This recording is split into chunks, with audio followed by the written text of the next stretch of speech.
নমস্কার, আবার চলে এসেছি রাহুলের সঙ্গে আজকে। তো আজকে আপনাদের আমি নিয়ে এসেছি 4th এপিসোড অবলিক্সের ওপরে।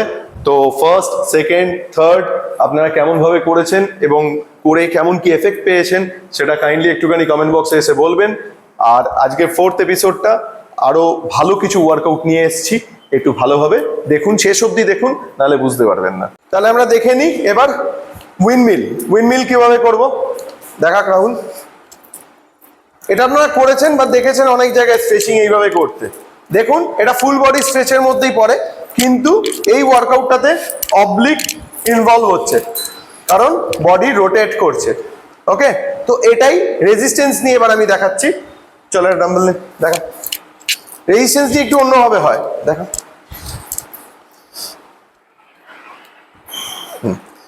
এই হাতটা বেন্ড হবে, এটা বেন্ড, এই ঘুরবে, পুরো ঘুরবে। আচ্ছা, পুরো ঘুরবে, ভেরি গুড। চলো, বোঝা গেল? ভেরি গুড, ছেড়ে দে।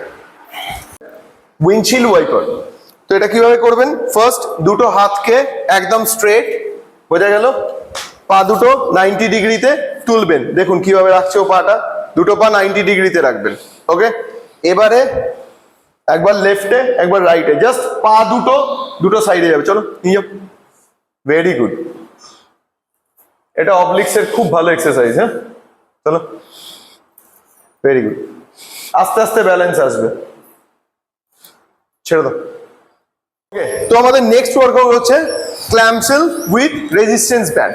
তো যার কাছে রেজিস্ট্যান্স ব্যান্ড নেই সে নর্মালি এমনি ক্ল্যাম্পসেল করবে, ওটাও দেখিয়ে দিচ্ছি, দেন রেজিস্ট্যান্স ব্যান্ড দিয়ে। চলো, ফার্স্ট নর্মালটা দেখো।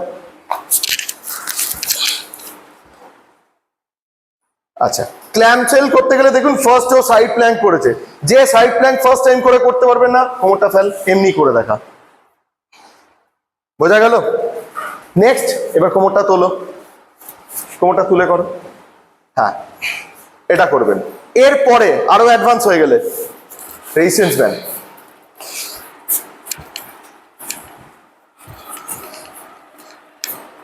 কোন জায়গাটায় রেজিস্ট্যান্স ব্যান্ডটা লাগালো সেটা দেখে নিন ভালো করে। জাস্ট হাঁটুর ওপরে, হাঁটুর 1 ইঞ্চি ওপরে। চলো করো, ভেরি গুড, ভেরি গুড। বোঝা গেল? তো এবার আমরা দেখবো ক্র্যাব ওয়াক। তো ক্র্যাব ওয়াক কিভাবে করে, চলো। ফার্স্ট আসবো আমরা reverse plank position. Reverse plank position দেখাও। এটা হলো রিভার্স প্ল্যাঙ্ক পজিশন। এই অবস্থায় আমরা ঠিক ক্র্যাব যেভাবে হাঁটে ঠিক সেভাবে হাঁটবো। চলো, যার জন্য এই ওয়ার্কআউটটার নাম ক্র্যাব ওয়াক। চলো ব্যাকে, ব্যাকটা করা একটু টাফ, এটা আপনারা পরে চেষ্টা করবেন। কোমরটা তুলে, কোমরটা না তুললে কোনো লাভ নেই। আবার আয়, বোঝা গেল? এটা হলো ক্র্যাব ওয়াক। ওয়ার্কআউট আমাদের হচ্ছে স্ক্যাটার জাম্প। স্ক্যাটার জাম্প করতে গেলে সর্বপ্রথম লাগে ব্যালেন্স। তো ফার্স্ট আপনারা ব্যালেন্স করবেন বডি কিভাবে। এখানে আয়, একটা পায়ে ফার্স্ট দাঁড়াবেন, দাঁড়া একটা পায়ে, ফার্স্ট একটা পায়ে দাঁড়াবেন। কতক্ষণ দাঁড়িয়ে থাকতে পারছেন সেটা দেখবেন। 30 সেকেন্ডস যেই হয়ে গেল এক পায়ে দাঁড়াতে পারছেন।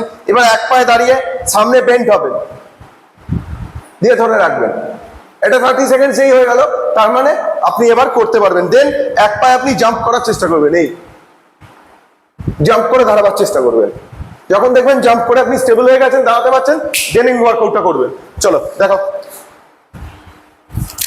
Very good. এই যে ব্যালেন্সের প্রবলেমটা হচ্ছে, এটা হবে না তাহলে।